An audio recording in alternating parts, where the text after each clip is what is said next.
Hello students, कैसे हैं आप सभी लोग। कैसी चल रही है अब आपकी पढ़ाई। Class 10th mathematics. मैं हूं अभिषेक सुंदरम और हम कंटिन्यू कर रहे थे क्लास 10th की मैथमेटिक्स का एक फंडामेंटल कोर्स। इस कोर्स के अंदर हम लोग सारी एक चीज़ें, पूरी मैथमेटिक्स जो है बिल्कुल उसके थ्योरी, उसके कॉन्सेप्ट्स, उसके बेसिक क्वेश्चंस, उसके एडवांस क्वेश्चंस सब कुछ कंप्लीट करने वाले हैं, सब कुछ कवर करने वाले हैं इस सीरीज के अंदर। अभी तक ने हमने नंबर सिस्टम्स के टोटल 3 वीडियोस आ चुके हैं, राइट। और ये अपना चौथा वीडियोस है।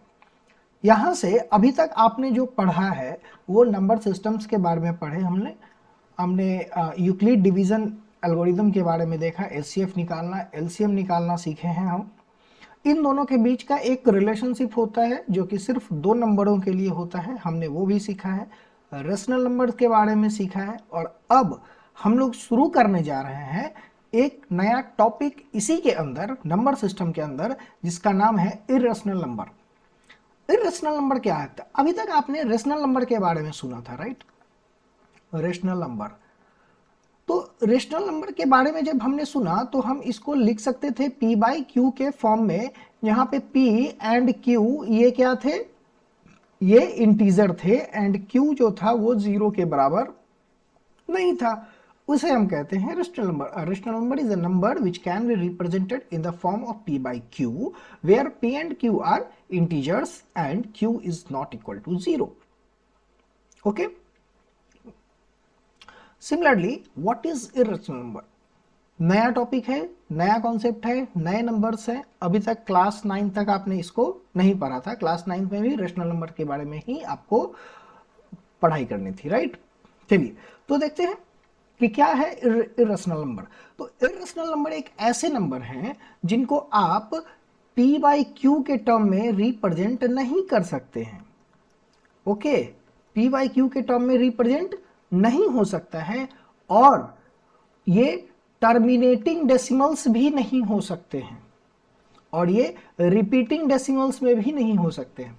अगर आपको याद होगा लास्ट क्लासेस, तो वहां पे हमने देखा था कि क्या क्या देखा था। एक बार हम लोग यहाँ पे देख लेते हैं। लास्ट क्लासेस में हमने क्या देखा था कि कुछ नंबर थे, जैसे ये आपका नंबर है, राइट, 0.66666। इसको आप कन्वर्ट करते थे तो ये पी वाई क्यू के फॉर्म में आ जाता था। क्यों? क्योंकि ये टर्मिनेट तो नहीं हो रहा है बट रिपीट हो रहा था, राइट। सिमिलरली इससे पहले वाला जो था वो टर्मिनेट हो जा रहा था, यानी जो डेसिमल टर्मिनेट हो जाए या फिर अगर वो टर्मिनेट नहीं हो तो वो रिपीट होने लगे तो वो रेशनल नंबर है, उसको हम लोग कन्वर्ट कर सकते हैं, राइट। बट अभी क्या है हमारे पास? हमारे इस केस में क्या है कि न ही वो टर्मिनेट करेगा और न ही रिपीट करेगा, करेक्ट। जैसे एक क्वेश्चन, एक एग्जांपल देखिए यहाँ पे 0.01 01 001 0001 00001 एंड सो ऑन। यहाँ पे क्या है? रिपीटेशन नहीं हो रहा है, कोई भी एक ग्रुप ऑफ नंबर रिपीट नहीं कर रहा है, हर बार चेंज आ रहा है, राइट। सिमिलरली अगर यहाँ पे 0.02 002 003 या फिर 12 1121 112 11112 इस तरीके से अगर नंबर आने लग जाए जो कि रिपीट ही ना हो, यानी कि नॉन टर्मिनेटिंग नॉन रिपीटिंग, ठीक है, अगर ऐसा नंबर हो जाए और तो और उसको p बाई क्यू के फॉर्म में हम कभी रिप्रेजेंट भी ना कर पाए तो वैसे नंबर को हम लोग क्या बोलते हैं? इरेशनल नंबर बोलते हैं। अगर मैं आपको सीधा सीधी बात बताऊं तो जो नंबर, जो भी रियल नंबर रेशनल नंबर नहीं है वो क्या है? वो इरेशनल नंबर है, राइट। अगर मैं ये आपको वेन डायग्राम से समझ में आता है। अगर मान लो कि ये रियल नंबर है, ठीक है, ये क्या है? रियल नंबर है। तो और इसी के इस रियल नंबर के अंदर ही, इस रियल नंबर के अंदर ही ये क्या होता है? एक आता है हमारा रेशनल नंबर। क्या आता है? Rational number. और जो रेशनल नहीं है वो बन जाते हैं हमारे इरेशनल नंबर, वो बनते हैं इरेशनल नंबर। यानी कि रेशनल नंबर और इरेशनल नंबर बिल्कुल दो चीजें होती है, बट दोनों रियल नंबर के अंदर ही है, वो रियल नंबर के अंदर ही है। ठीक है, जैसे कुछ और एग्जांपल देख लेते हैं। अगर m कोई भी इंटीजर है, ठीक है, और वो अगर परफेक्ट स्क्वायर नहीं है, ठीक है, और उसका अगर आप स्क्वायर रूट निकालेंगे तो वो एक इरेशनल नंबर हो जाएगा। जैसे √2 का अगर √2 is a irrational number, √3 is a irrational number. अच्छा, मैं बोलूं सर √4 नहीं, 4 का root 4 is a perfect square number, so this is not irrational, this is a rational number, क्योंकि इसकी वैल्यू निकल के +2 या फिर -2 आती है, राइट। तो कोई भी ऐसा इंटीजर अगर स्क्वायर रूट के अंदर में है, ध्यान दें, पॉजिटिव इंटीजर, निगेटिव वाले टर्म्स नहीं, निगेटिव वाले टर्म्स हम लोग क्लास 11th क्लास में पढ़ेंगे कि अगर निगेटिव नंबर अगर स्क्वायर रूट के अंदर में आ जाए तो क्या होगा। ठीक है, यहां इस चीज को बस ध्यान देते हैं कि अगर कोई भी एक परफेक्ट स्क्वायर नंबर नहीं है, एक पॉजिटिव इंटीजर जो कि परफेक्ट स्क्वायर नहीं है, उसका अगर आप स्क्वायर रूट लेंगे तो वो 100% इरेशनल नंबर होगा। ओके, इवन उसका क्यूब भी अगर ले लेंगे, कोई नंबर अगर परफेक्ट क्यूब नहीं है, ठीक है, परफेक्ट क्यूब नहीं है, तो उसका अगर रूट क्यूब लेंगे, क्यूब रूट अगर लेंगे तो वो इरेशनल नंबर बन जाएगा। ठीक है, बहुत सिंपल सा स्टेटमेंट था, समझ, होपफुली आप सभी को समझ में आ गया होगा, राइट। एक नंबर है पाई, बहुत बार सुने हैं पाई। अभी तक आपने पाई की वैल्यू लिया होगा 22/7, बट जब भी आप ये लेते होंगे तो वहां पे आपको जरूर बताया गया है द अप्रोक्सीमेट वैल्यू, ऑलराइट। तो इसकी जो एक्चुअल नंबर है वो पाई का कुछ इस तरीके का आता है 3.141592,654 एंड और इसको हम लोग अप्रोक्सीमेटली हम लोग 3.142 ले लेते हैं या फिर 3.14 ले लेते हैं, राइट। जब हमें डेसिमल में जरूरत पड़ती है पाई की वैल्यू को, एक अप्रोक्सीमेट नंबर हम लेते हैं, बट इसका जो एक्चुअल वैल्यू है वो कुछ इस तरीके का है, जो कि एक इरेशनल नंबर है, यानी कि pi, the pi is a irrational number, but हम लोग 22/7 जो एज्यूम करते हैं वो एक अप्रोक्सीमेट होता है। ओके, जो हम लोग ये लेके चलते हैं वो एक रेशनल नंबर होता है। ऑफ कोर्स ये p/q के फॉर्म में यहां लिखा गया है, तो ये रेशनल नंबर हम लोग अप्रोक्सीमेट वैल्यू होता है, एग्जैक्ट वैल्यू नहीं होता। पाई का एग्जैक्ट वैल्यू इरेशनल होता है। ठीक है, क्या क्या प्रॉपर्टीज होंगी इस इरेशनल नंबर की, पहले कुछ थ्योरी समझ लेते हैं, उसके बाद कुछ क्वेश्चंस भी करेंगे अभी हम लोग। ओके, तो क्या क्या प्रॉपर्टीज होती हैं एक इरेशनल नंबर्स की। तो irrational number satisfy the commutative law, associative law and distributive law. ठीक है, कुमुलेटिव लॉ याद है, एसोसिएटिव लॉ याद है, डिस्ट्रीब्यूटिव लॉ याद है, सारे लॉ याद हैं। ये सारे लॉ जो है आपको क्लास 7th में भी, 8th में भी, 9th में भी पढ़ना है, और फिर बस एक बार समझ लें। ताकि देखो ये लॉ इसलिए बताई जाती है ना, ताकि आप जब सॉल्यूशन को सॉल्व करो, किसी भी प्रॉब्लम को जब आप सॉल्व करते हो तो वहां पे ये हेल्प करता है आपको। ठीक है, कि वहां पे कौन सा लॉ को यूज कर सकते हैं या फिर नहीं यूज कर सकते हैं। ठीक है, ये फॉर एडिशन एंड मल्टीप्लिकेशन के लिए ये सारे कुमुलेटिव लॉ, एसोसिएटिव लॉ और डिस्ट्रीब्यूटिव लॉ वो एडिशन और मल्टीप्लिकेशन पे वैलिड होते हैं। यानी कि अगर दो नंबर है a + b that is equal to b + a, if कब, जब a और b क्या है, इरेशनल नंबर। चलो लाइव एग्जांपल हम ले लेते हैं कुछ इस तरीके के, जैसे √2 + √3 इज इक्वल टू √3 + √2। अब ये आप मुझे बताओ कि ये कौन सा लॉ है, ये कौन सा लॉ है, ये मुझे कमेंट में आप लोग बताएंगे। ठीक है, ये कौन सा लॉ है जो मैंने अभी यहाँ पे लिखा, √3 हो, √2 हो, ये क्या है, एक इरेशनल नंबर है और इस पे ये चीज वैलिड होता है। तो बस आपको ये बताना है कि ये कौन सा लॉ है। Okay, associative law distributive law, commutative law, ये सब एडिशन और मल्टीप्लीकेशन के ऊपर भी। मल्टीप्लीकेशन यानी कि √2 multiplied by √3 that is equal to √3 multiplied by √2। Again आपको ये बताना है कि ये कौन सा लॉ है। Sum of two irrational number need not to be irrational। अगर दो इरेशनल नंबर को अगर आप ऐड करते हैं तो जरूरी नहीं है कि वो इरेशनल आ जाए। ये थोड़ा सा कॉम्प्लिकेटेड लग रहा है sir. √2 plus √2 it is equal to 2 times of √2 and 2 times of √2 is a irrational। तो sir irrational plus irrational it become irrational, right? ये कैसे हो गया? Need not to be irrational क्यों कहा जा रहा है? तो ध्यान देंगे, minus of √2 is also a irrational। if minus of √2 plus √2 it becomes 0, right? and 0 is a rational number।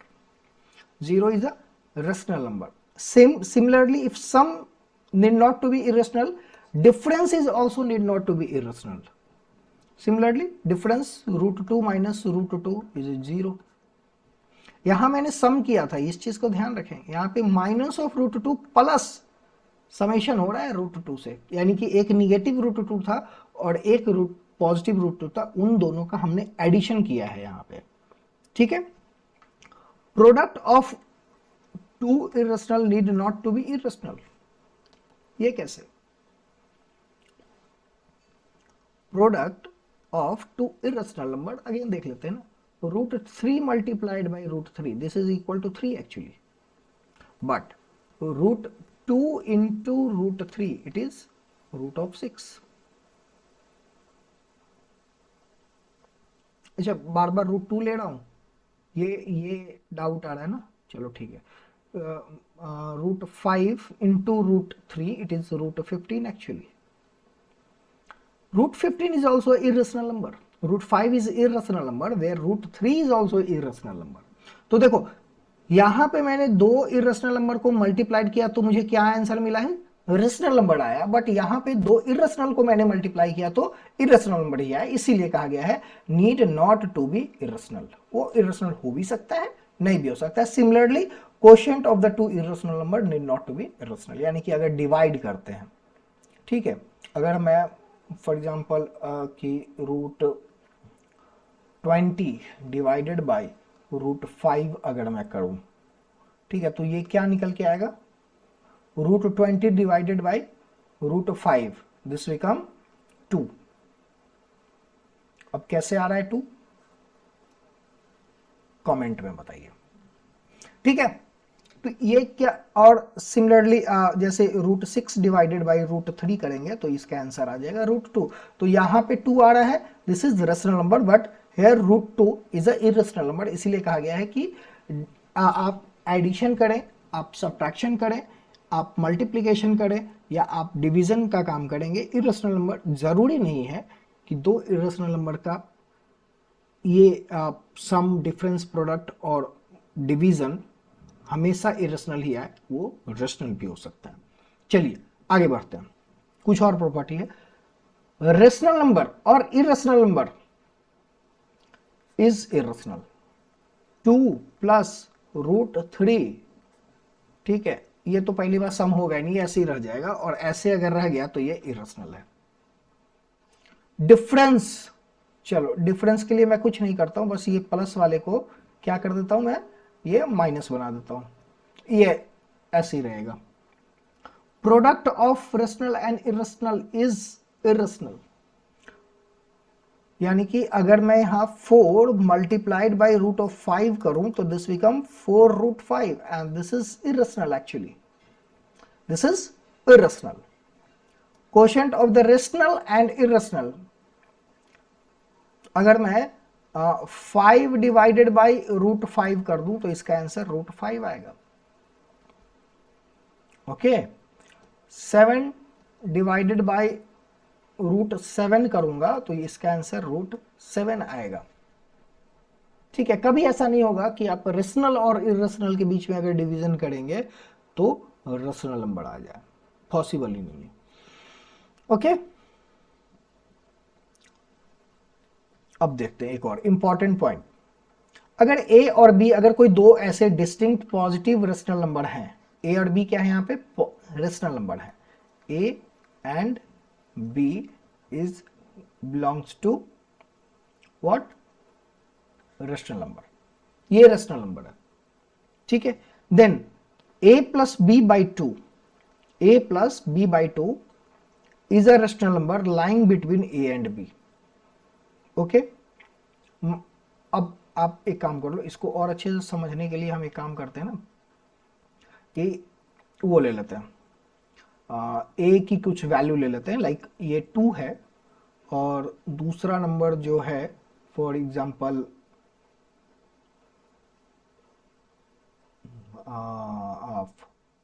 4 ले लीजिए, ठीक है, 2 और 4 ले लेते हैं। तो क्या बोल रहा है, a plus b by two, a plus b by two का मतलब क्या हो गया, 2 plus 4 divided by 2 that is equal to 6 by 2 that is 3। तो जो 3 जो है ना, ये क्या होगा, ये रेशनल नंबर होगा, कौन, जो कि a और b के बीच में, a और b के बीच में लाई करता है। ऑफ कोर्स 3 जो है वो यहां ही तो लाई करता है, 3 जो है वो 2 और 4 के बीच में लाई करता है, और ये क्या है, ये एक रेशनल नंबर है, it is a rational number, ठीक है। ये तो फर्स्ट स्टेटमेंट बोल रहा है। वही सेकंड क्या बोलता है, सेकंड स्टेटमेंट ये कह रहा है कि root of a b, root of a b means root under 2 into 4 अपने एग्जाम्पल्स के accordingly, that is root of 8 is a irrational number lying between a and b. और ये जो होगा रूट ऑफ 8 यानी इन दोनों का प्रोडक्ट का जो रूट होगा, ठीक है, वो 2 और 4 के बीच का, 2 और 4 के बीच का इरेशनल नंबर होगा। तो ये इरेशनल कैसे हो गया, अब खुद बताओ ना। रूट 8 की वैल्यू क्या होगी, रूट 8 की वैल्यू क्या होगी। तो देखो रूट 8 को हम लोग इस तरीके से कुछ लिख दें, 2 इंटू 4 बाहर आ जाएगा आराम से, तो ये बन जाएगा 2 टाइम्स ऑफ रूट 2। अच्छा, रूट 2 की वैल्यू पता है, that is 1.41 approximate value, actually ये 1.414 होता है और भी आगे जाता है। तो ये मैं अप्रोक्सीमेट वैल्यू 1.41 ले लेता हूं, इसकी आप वैल्यू निकालेंगे, दिस बिकम 2.82 एंड समथिंग। तो देखो 2.82 अगेन ये क्या है, इसी के बीच में आ गया, ये यहां ही पे कहीं पे आ गया 2.82, यानी कि रूट 8 की जो वैल्यू है, रूट 8 की जो वैल्यू होगी वो 2 और 4 के बीच में ही होगी। यही तो ये प्रॉपर्टी कहता है कि अगर ए और बी दो रेशनल नंबर हैं तो उनका समेशन का हाफ जो होगा उन दोनों के बीच का क्या होगा, रेशनल नंबर होगा, और उन दोनों के प्रोडक्ट का स्क्वायर रूट क्या होगा, उन दोनों के बीच का, उन दोनों रेशनल नंबर के बीच का इरेशनल नंबर होगा। क्लियर, चलिए कोई बात नहीं, अगर बहुत अच्छे से अगर नहीं भी समझ में आता है तो कोई दिक्कत नहीं है, हम लोग कुछ क्वेश्चंस यहाँ पे अभी करेंगे। जैसे ही आप क्वेश्चंस करेंगे तो बहुत सारी चीजें भी आपको क्लियर हो जाएगी, ठीक है। तो चलिए एक क्वेश्चन करते हैं, बट उससे पहले, इस क्वेश्चन करने से पहले एक छोटा सा थ्योरम है, इसको जरा कंप्लीट कर लेते हैं। ये आपके सिलेबस में भी है और ये क्वेश्चन बहुत बार सीबीएसई में डायरेक्ट पूछा गया है, ठीक है। सीबीएसई में भी इस तरीके के क्वेश्चंस को डायरेक्ट पूछे गए हैं और इसका यूज भी हुआ है बहुत जगह। तो एक बार इस थ्योरम को हम लोग समझते हैं, ये थ्योरम क्या है, ये किस तरीके से काम करता है। यहां कह रहा है कि लेट पी एक प्राइम नंबर है and A is a positive integer है, ठीक है। पी एक प्राइम नंबर है और ए जो है वो एक पॉजिटिव इंटीजर है, ठीक है। P is the prime number, A is the positive integer, और P divides A square, P divides A square, और P divide A square, A square की वैल्यू को P जो है वो डिवाइड करता है, then so that P divides A। देखो इसको अच्छे से समझाता हूं, मान लो कि कोई प्राइम नंबर हम ले लेते हैं, लेट इट बी 5। एग्जाम्पल समझते हैं, अभी थ्योरी को प्रूफ करेंगे, थ्योरम को प्रूफ करेंगे, पहले समझते हैं। मान लो ये p ये है prime number, 5 is the prime number, right. तो 5 कोई एक पॉजिटिव नंबर a है, फॉर एग्जांपल a हमने ले लिया, a को क्या क्या ले लोगे आप, 15 ले लो, करेक्ट। तो ये क्या कहता है कि ए स्क्वायर क्या क्या बन जाएगा, 2 to 5 हो गया ए स्क्वायर। तो 2 to 5 को ये जो p है यानी ये 5 है, ये कंप्लीटली डिवाइड कर सकता है, राइट, करता है क्योंकि इसके एंड में 5 है। और ये p ए स्क्वायर को कंप्लीटली डिवाइड कर रहा है। तो अब ये थ्योरम कहता है, इसका मतलब ये है कि p जो है वो a को भी कंप्लीटली डिवाइड करेगा। क्या ऐसा होगा? हमें तो दिख रहा है, आपको भी दिख रहा है कि हाँ सर ये तो हो रहा है सर, 5 3 15 होता है। तो बस इसको समझने के लिए था, बस ये प्रूफ करना है यहाँ पे, क्योंकि अभी हमने तो एक आसान सा एग्जांपल ले लिया।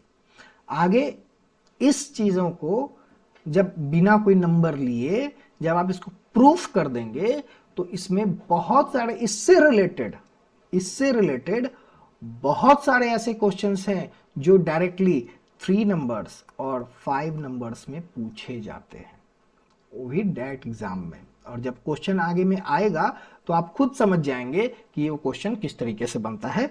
तो सबसे पहले इस चीज को यहां पे हम लोग समझ लेते हैं कि क्या होने वाला है। Let p is the prime number and a be the positive integers. If p divides a square then so p divides a। ठीक है, तो चलिए one by one step by step यहां पे हम लोग काम करेंगे। We know that every positive integer can be express in the product of prime number, हमें तो पता है।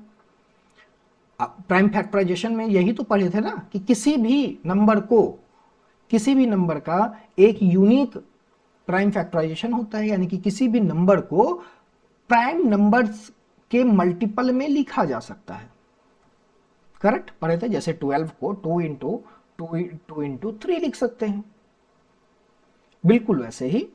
ठीक है, तो क्या हम a को p1 into p2 into something something something up to pn लिख सकते हैं, यानी कि p1 p2 p3 p4 up to pn।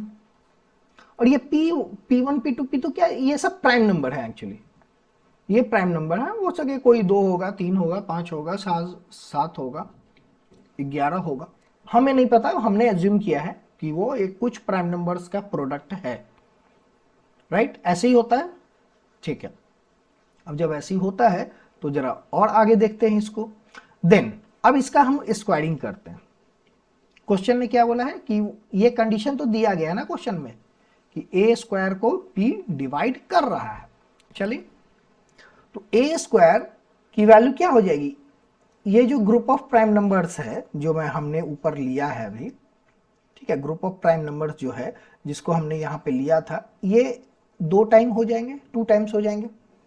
और कुछ इस तरीके से लिखा जाएगा, A square is equal to p1 square into p2 square into p3 square p4 square up to pn square. Correct, इस स्टेज तक कोई इश्यू? समझो जरा, देखो ये थ्योरम समझ गए तो समझो कि इस चैप्टर से ऑलमोस्ट 6 मार्क्स के क्वेश्चन आते हैं, तो 50% मार्क्स तो एकदम 100% है। ठीक है, और अगर किस्मत अच्छी हुई तो शायद 5 मार्क्स 100% हो जाएगा, सिर्फ इस थ्योरी को समझ के, सिर्फ इस थ्योरी को समझ के। सब अगर भूल गए, ये थ्योरी याद रह गया तो 50% मार्क्स श्योर आ गए। बताता हूं कैसे, वो भी आगे बताऊंगा मैं। तो अब ध्यान दो, क्वेश्चन ने क्या बोला कि ए स्क्वायर को p डिवाइड करता है कंप्लीटली, यानी कि p जो है डिवाइड इतना है, यानी कि p is the prime factor of A square, p is the prime factor of A square. ठीक है, यानी कि ए स्क्वायर यहां पे है क्या, तो p1 का स्क्वायर, p2 का स्क्वायर, p3 का स्क्वायर अप टू pn का स्क्वायर, यही ना है। और इसमें कह रहा है कि कोई एक p है जो इसको डिवाइड कर रहा है, इसका मतलब तो सिंपली है कि किसी एक कोई एक जो P1 है या P2 या P3 या P4 या फिर Pn, इसमें से कोई एक P होगा, क्योंकि ये तो क्वेश्चन ने बताया मुझे कि P डिवाइड करता है। तो हमने जो एज्यूम किया है P1 से Pn तक, P1 से लेकर के Pn तक का प्रोडक्ट A को, तो उसमें से कोई ना कोई तो P होगा ही। P is the prime factors of A square, so P is the one of P1 to Pn। कोई एक प्राइम नंबर तो वो P हो, कोई कंफ्यूजन नहीं है। इसका मतलब क्या है कि P डिवाइड्स A ऑल्सो, क्योंकि यही जितने प्राइम नंबर्स यहाँ अवेलेबल हैं यही तो इस यहाँ भी अवेलेबल हैं, ध्यान दें, वही प्राइम नंबर है ना यहाँ पे, उसी के मल्टीपल में है ना, इनकी वो उसको डिवाइड करेगा। क्लियर हो गया? यानी कि इसी में से मान लो कि हो सकता है कि P is equal to P2, ये P2 जो था वही P था, तो P2 तो यहां भी अवेलेबल है ना, तो अगर यहां इसके मल्टीपल में अवेलेबल है तो इसका फैक्टर जरूर होगा। समझ रहे हो या नहीं? देखो रटने के लिए रटा जा सकता है इन चीजों को। मैं बोल दूंगा ये लो सामने लिखा हुआ है, इसको रट जाओ, ये बहुत आसान होगा। लेकिन अगर आप समझ गए तो आने वाले हर एक क्वेश्चन को आप एकदम मक्खन की तरह बनाते चले जाओगे। बहुत सिंपल है कहेगी, बस ये थ्योरी का रेफरेंस देंगे कि हमने ये थ्योरी पढ़ा है और वो थ्योरी लगाएंगे और सारे प्रॉब्लम सॉल्व। ठीक है, यहां तक समझ में आ गया? तो अब क्या हो रहा है यहां पे देखो, P डिवाइड A स्क्वायर, इसका मतलब P डिवाइड्स A ऑल्सो, और यही हमें प्रूफ करना था। ठीक है, एक बार इसको आप फिर से पढ़िए, इसको समझिए। ठीक है, सिंपल सा क्वेश्चन है, कोई एक प्राइम नंबर है और एक कोई पॉजिटिव इंटीजर है, और A के स्क्वायर को जो प्राइम नंबर P है वो कंप्लीटली डिवाइड करता है, तो थ्योरम ये कहता है कि A का फैक्टर P जरूर होगा, यानी कि P जो है वो A को भी कंप्लीटली डिवाइड करेगा। ठीक है, क्लियर? आगे बढ़ते हैं। अब इसी थ्योरम, इसी चीज, ये जो अभी आपने पीछे जो थ्योरम पढ़ा, ठीक है, इस थ्योरम के अकॉर्डिंगली अब देखो कि किस तरीके से क्वेश्चन आते हैं इस थ्योरम के ऊपर based. Prove that √2 is a irrational number. आया है ना बहुत बार आपको, अगर आपने क्वेश्चन अगर देखा होगा कि किस तरीके के क्वेश्चन पूछे जाते हैं, तो ये क्वेश्चन कितनी बार देखा है? लगभग हर दूसरे साल, लगभग हर दूसरे साल ये क्वेश्चन जरूर पूछा जाता है। वही √2 की जगह कभी कभार √3 डाल देते हैं, √7 डाल देते हैं, √5 डाल देते हैं, या फिर 3√2 डाल देते हैं, 3 + √2 डाल देते हैं। तो सारे इसी तरीके से सॉल्व होंगे, और वो जो अभी पहले जो थ्योरम पढ़े हैं उसी थ्योरम के ऊपर बेस्ड होंगे। तो इसको चलिए समझते हैं कि √2 को इरेशनल अगर हमें प्रूफ करना है तो किस तरीके से प्रूफ करेंगे। अभी इस चीज को हम लोग प्रूफ करेंगे कंट्राडिक्शन मेथड। देखो होता क्या है, अभी मैंने कुछ देर पहले भी आपको बताया था कि रियल नंबर में दो पार्ट होते हैं, एक होता है रेशनल, ठीक है, और एक होता है इरेशनल।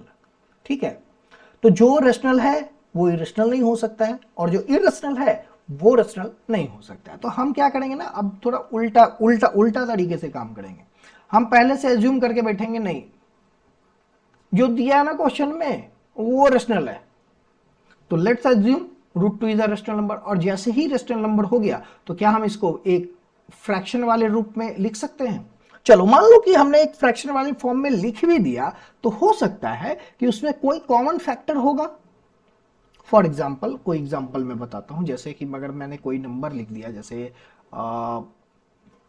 16 डिवाइडेड बाय 18, तो इसमें एक कॉमन फैक्टर है ना 2 से ये डिवाइड करेंगे तो ये 8/9 आएगा, राइट? तो हमने कुछ एज्यूम ऐसे करते हैं कि इसके R और S के कोई कॉमन फैक्टर भी हैं, ठीक है, 1 के अलावा, उनको डिवाइड करते हैं, और डिवाइड करने पे मुझे आ गया कि √2 इज इक्वल टू A/B, ये डिवाइड करके आया है। ठीक है, यहां A और B क्या है? को प्राइम क्या होते हैं?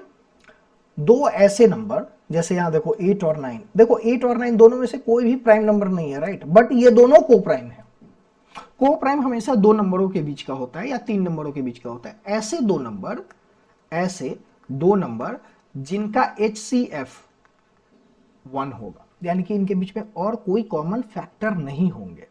इन दो नंबरों के बीच में कोई कॉमन फैक्टर नहीं है, ठीक है। 8 और 9 के बीच में कोई कॉमन फैक्टर तो नहीं है, इसलिए ये दोनों क्या है, को प्राइम, यानी कि अब एक दूसरे को वो कट नहीं कर सकते, क्योंकि ये 16/18 था तो ये 2 इसमें कॉमन फैक्टर था, मैंने उसको कट कर दिया तो ये 8/9 आ गया। तो बिल्कुल उसी तरीके से हम क्या यहां एज्यूम कर रहे हैं कि कोई कॉमन फैक्टर था, उसको कट करने के बाद इसको हमने a/b लिख दिया है, ठीक है। इसको हमने क्या किया, a/b के फॉर्म में लिख दिया। अब अगर ये a/b है तो हम इसको क्रॉस मल्टीप्लाई करके b√2 is equal to a लिख सकते हैं। और अब क्या करेंगे, स्क्वायरिंग बोथ साइड, और यहां से हमें मिलता है equation number 1, that is 2b² is equal to a²। और अगर ऐसा कुछ होता है, ठीक है, ऐसा कुछ होता है, देखो a² इज इक्वल टू, ध्यान दो, a² is equal to 2 multiplied by b²। तो ये नहीं कह सकते हैं कि a² जो होगा उससे 2 डिवाइड हो जाएगा, बोलो। अरे ये मल्टीपल में है ना, यही नंबर तो लिखा हो, यानी कि 2b² is equal to a² है, तो a² का 2 फैक्टर होगा, यही तो मैंने यहां पे बोला। और अब आएगा थ्योरम का यूज। जो अभी हमने थ्योरम यूज किया था उसमें, उस थ्योरम से हम क्या बोल सकते हैं कि अगर 2 is divides a², then 2 is also the factor of a, बोल सकते हैं ना। पिछला थ्योरम यही पढ़े थे ना, आ रही बात, थ्योरम का यूज हो रहा है। चलो अब मैं इसी स्टेटमेंट को मैं इक्वेशन 2 ले लेता हूं कि हाँ 2 is the factor of a। अच्छा, यूक्लिड डिवीजन एल्गोरिथम क्या बोलता है कि अगर कोई किसी का फैक्टर है तो आप उसके टर्म्स में उसको लिख सकते हैं, ठीक है। जैसे फॉर एग्जांपल एक पहले मैं एक नंबर्स के ऊपर कोई एग्जांपल देता हूं। जैसे 15 का फैक्टर क्या है, 3 है। 15 का फैक्टर 3 है ना, 15 3 से कंप्लीटली, तो क्या मैं 15 को 3 के मल्टीपल में लिख सकता हूं क्या, यस, 3 into 5। बिल्कुल यही चीज यूक्लिड थ्योरम भी तो यही कहता है, कोई नंबर है ना, आप उसको उसके मल्टीपल में लिख सकते हो, उसके फैक्टर के मल्टीपल्स में भी तो लिख सकते हैं, है ना। चलिए अब मुझे पता चल गया कि 2 जो है वो a का फैक्टर है। अगर वो a का फैक्टर है तो हम a को 2 के मल्टीपल में लिख सकते हैं। तो हमने क्या कर दिया, चलो a is equal to 2c लिख देते हैं। अब c कोई और इंटीजर है, कोई पॉजिटिव इंटीजर है, कोई इशू नहीं, मेक इट इक्वेशन 3। यहां तक क्लियर है, आगे बढ़ते हैं। अब इसमें थर्ड इक्वेशन में स्क्वायरिंग बोथ साइड जैसे ही करेंगे आप, तो a² is equal to 4c², right. Equation 1 क्या था आपका, 2b² is equal to a², ये हमारा इक्वेशन 1 था ना। चलो मैं यहां पे इसको लिख देता हूं, ठीक है। a², 2b² is equal to a², that is 2b² is equal to a²। ये हमारा इक्वेशन नंबर 1 था। अब एक काम करते हैं कि a² की वैल्यू को यहां से ये वैल्यू को यहां पे सब्स्टिट्यूट कर देते हैं। और जैसे ही आप सब्स्टिट्यूट करेंगे, ठीक है, a² is equal to 4ac है ना, इसमें a² की वैल्यू को जैसे ही आप डाल देंगे तो a² की जगह हम क्या लिख सकते हैं, 2b² लिख दिए। 2b² is equal to 4c²। अच्छा, 2 से ये 2 टाइम्स में कट जाएगा, तो ये b² is equal to 2 times of c² आ गया। यहां तक कोई दिक्कत नहीं। अब मुझे बताओ again, b² is equal to 2 multiplied by c², तो क्या b² 2 से कटेगा, 2 is the factor of b², right. 2 is the factor of b²। यहां तक क्लियर। अगेन थ्योरम का यूज करो। अब 2 b² को डिवाइड कर रहा है तो 2 जो होगा वो b को भी तो डिवाइड करेगा, थ्योरम में तो यही कहा गया था। बिल्कुल करेगा।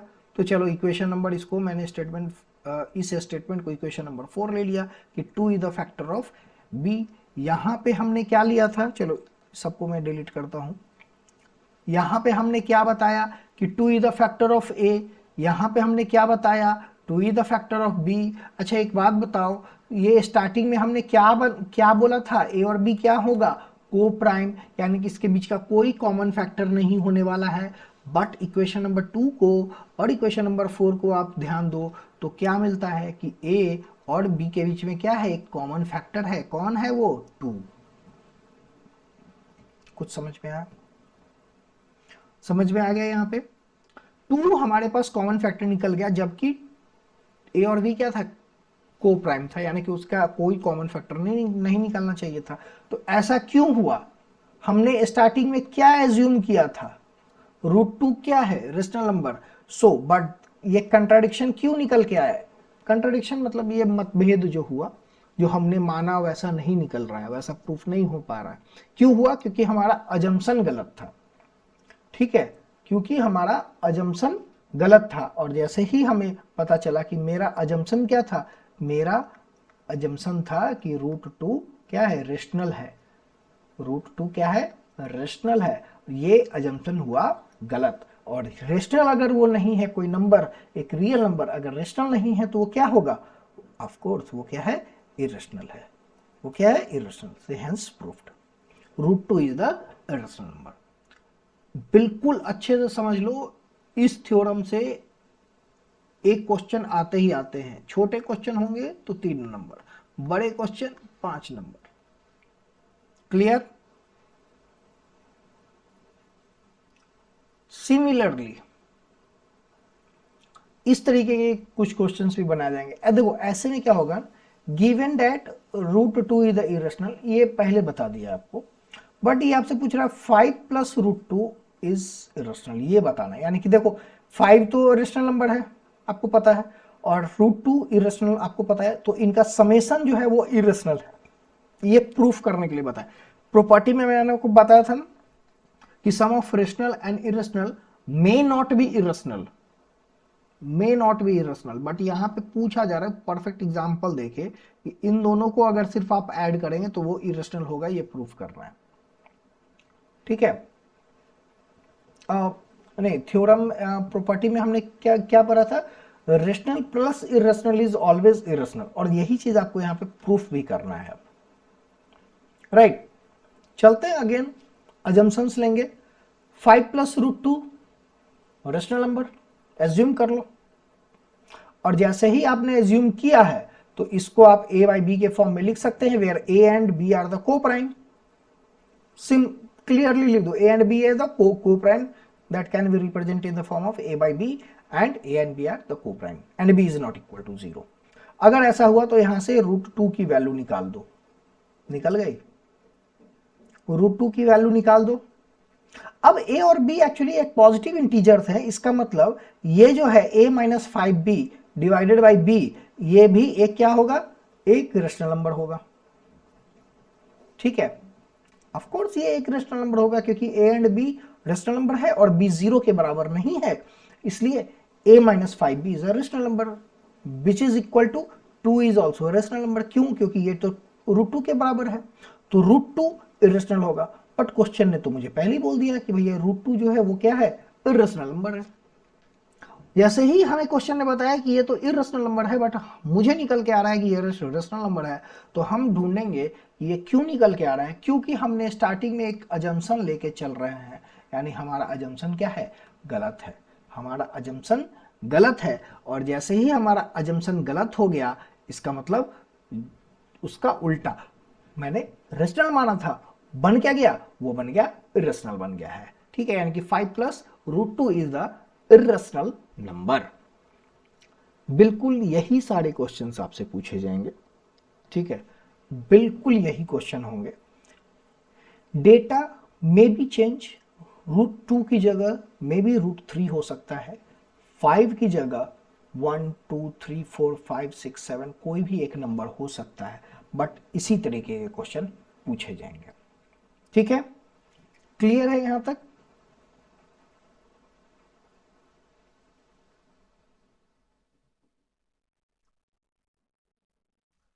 करते हैं कुछ प्रैक्टिस क्वेश्चंस। प्रैक्टिस क्वेश्चंस हैं यहाँ पे, ठीक है। आप चाहें तो इसको बिल्कुल प्रैक्टिस कर लीजिएगा। यहाँ पे बहुत सारे क्वेश्चंस हैं। वैसे हमारे पास लिमिटेड क्वेश्चंस हैं, अभी जो हम आपको करवाएंगे वो कुछ लिमिटेड क्वेश्चंस ही हैं, बट आपको इससे भी ज़्यादा क्वेश्चंस करने हैं तो हम आपसे रिक्वेस्ट करेंगे कि आप NCERT, R S. Agarwal, R D. Sharma, any book, मैंने 4 ऑप्शन दिए आपको। इन चारों में से आपके पास जो भी बुक आपके पास है, जरूरी नहीं है कि ये चारों बनाना है, कोई सा भी बुक हो, ठीक है। एनसीईआरटी को आप नहीं भी बनाओगे, इसमें बहुत लिमिटेड क्वेश्चंस होते हैं बट ये अच्छे होते हैं, इसमें क्वालिटी के क्वेश्चंस होते हैं बट लिमिटेड होते हैं। बाकी में जितने भी रेफरेंस बुक्स हैं इसमें भर भर के आपको क्वेश्चंस मिलेंगे। आप इन सभी से क्वेश्चंस बनाना शुरू कीजिए। ये चैप्टर नंबर सिस्टम आपका फिनिश हो चुका है। हम यहाँ पे कुछ क्वेश्चंस करवाएंगे आपको, अभी रैपिड में हम कुछ क्वेश्चंस यहाँ पे अभी कवर करेंगे, ठीक है। बट आपको और बेहतर बनाना है, यहाँ से क्वेश्चंस आप सॉल्व कीजिए किसी बुक से। और अगर आपको क्वेश्चन चाहिए तो आप हमें किसी भी सोशल मीडिया से आप हमें इन्फॉर्म कीजिए कि आपको क्वेश्चन की ज़रूरत है। आपको फ्री ऑफ कॉस्ट यहाँ से कुछ क्वेश्चंस भी प्रोवाइड करवा दी जाएंगी, ठीक है। और इतने क्वेश्चंस आपको दिए जाएंगे कि आप इस चैप्टर से आने वाले किसी भी क्वेश्चंस को आप छोड़ नहीं पाएंगे एग्जाम्स के अंदर, ठीक है। चलिए हम लोग इस क्वेश्चंस के ऊपर बढ़ते हैं। The product of two consecutive positive integer is divisible by 2। The product of two consecutive positive integer is divisible by 2. This statement is true or false? दो कंसेक्यूटिव इंटीजर, पॉजिटिव इंटीजर्स का product क्या 2 से divisible होगा? Answer is true. क्यों होगा? Give reason, क्यों होगा? देखो, 2 कंसेक्यूटिव हो गया n और एक हो गया हमारे n+1, तो ये आपको बताना है n और n+1। याद है स्टार्टिंग में इस तरीके के क्वेश्चंस हमने किए थे। यूक्लिड डिवीजन लेमा जब हमने पढ़ा था तब हमने किया था divisible by 1, divisible by 2, odd number, even number वाले। उसमें आप देखिएगा the any integer in the form of n और n+1, n और n+1 इज डिविजिबल बाय 2 का क्वेश्चन जरूर मिलेगा आपको, ठीक है। So that any positive odd integer in the form of 6q plus 1, 6q plus 3, 6q plus 5, where q is a sum integer. Any positive odd in the form of, कोई भी odd integer जो होगा, odd number यानी इस form में होगा, ये आपको प्रूफ करना है। याद आ रहा है? आप स्टार्टिंग के सारे वीडियोस अगर आप देखेंगे सही से तो ये सभी क्वेश्चंस आप इजीली बना सकते हैं, ठीक है। बिल्कुल इसी तरीके से हैं। आप इसको बिल्कुल इसके गो थ्रू होइए, इसको एक बार देखिए वीडियो को पॉज करके, ठीक है। Next question, use Euclid division lemma to show that the cube of any positive integer is of the form 9m + 1, 9m + 8। ध्यान दें, क्यूब है, क्यूब, ठीक है। ये क्वेश्चन आपने जैसे बनाया है, क्यूब था, हमने एक स्क्वायर वाला भी किया था, याद है? हमने एक स्क्वायर वाला किया है, अभी ये क्यूब वाला है। आप एक बार इसको खुद से सॉल्व कीजिए, यहाँ पे बहुत सारे आपको क्वेश्चंस मिल जाएंगे, ठीक है। आप इन सभी को कंप्लीट कीजिए, सही से देखिए, ठीक है। 1 बाय 1 मैं सारे क्वेश्चंस को स्क्रॉल करके दिखा देता हूँ आप लोगों को। So that the square of any odd integer in the form of 4m + 1. If two positive integers a and b as written as a is equal to x cube y square plus b is equal to xy cube, then x and y is the prime number. Hence HCF of a and b क्या होगा? Simple question, इसी तरह का question मैंने video के दौरान example देके भी बताया था। If two positive integer p and q express as p is equal to ab square और q is equal to aqb and ab is a prime number, same question, बस x y के जगह यहाँ पे ab है, LCM के जगह HF के जगह एलसीएम पूछा जा रहा है आपसे, right. Product of non zero rational and irrational number is, हमने बताया था the product of rational and irrational is always a rational number और इरेशनल नंबर का जो प्रोडक्ट होता है need not to be irrational. कब?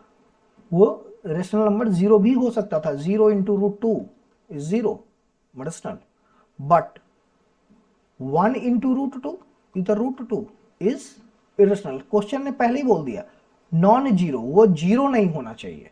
तो अगर वो जीरो नहीं होगा तो प्रोडक्ट हमेशा इरेशनल होगा, ठीक है। आप इस तरीके के क्वेश्चन बहुत आसानी से बना सकते हैं। Prove that root 2 plus root 3 is irrational, बनाइए, बहुत ही अच्छा क्वेश्चन है। अभी हमने जो रूट 2 वाले जो प्रूफ किए थे बिल्कुल उसी तरीके से ये भी प्रूफ होगा, ठीक है। यूक्लिड डिवीजन लेमा के ऊपर है ये सारे questions. Prove that if x and y both odd positive integer then x square plus y square is a even but not divisible by 4। बना के देखिए इन सभी क्वेश्चंस को, ठीक है। बहुत अच्छे क्वेश्चंस हैं। तो यहाँ पे आज की क्लास हम यहीं पे फिनिश करते हैं। आपको इस क्वेश्चंस को बनाने में अगर कोई भी दिक्कत आ रही हो या क्वेश्चन नहीं बनेंगे तो प्लीज़ हमें कमेंट करके बताइए, हम आपके इस डिटेल सॉल्यूशन आपको प्रोवाइड करेंगे वीडियो में भी। हाँ, और अगर ज़रूरत पड़े तो वीडियो बना के भी हम आपको इन सभी क्वेश्चंस का डिटेल हम आपको देंगे, ठीक है। तब तक के लिए किसी भी बुक से आप प्रैक्टिस करते रहिए। आपका चैप्टर फिनिश हो चुका है और अगली क्लास में हम लोग नेक्स्ट चैप्टर से मिलेंगे। चैप्टर नंबर 2 स्टार्ट करने जाएंगे हम लोग, ठीक है। चैप्टर नंबर 2 स्टार्ट करेंगे, या फिर अगर आपको कोई और चैप्टर अगर स्टार्ट करना है तो आप बिल्कुल हमें बता सकते हैं, ठीक है। और हम उसी के अकॉर्डिंगली चैप्टर अपना स्टार्ट करेंगे। साथ ही साथ प्रैक्टिस करते रहिए, practice makes a man perfect. आप प्रैक्टिस में बने रहिए और कोई भी डाउट हो, कुछ भी चीज़ पूछना हो हमारे सोशल मीडिया हैंडल से आप पूछते रहिए, ठीक है। आप हमारे वेबसाइट www.sciencecircle.in पे भी जाके वहाँ Q&A सेक्शन में जाके अपने क्वेश्चन ड्रॉप कर सकते हैं, ओके। और सारे लिंक जो हैं इस वीडियो के डिस्क्रिप्शन में है। टेक केयर, तब तक के लिए बाय बाय।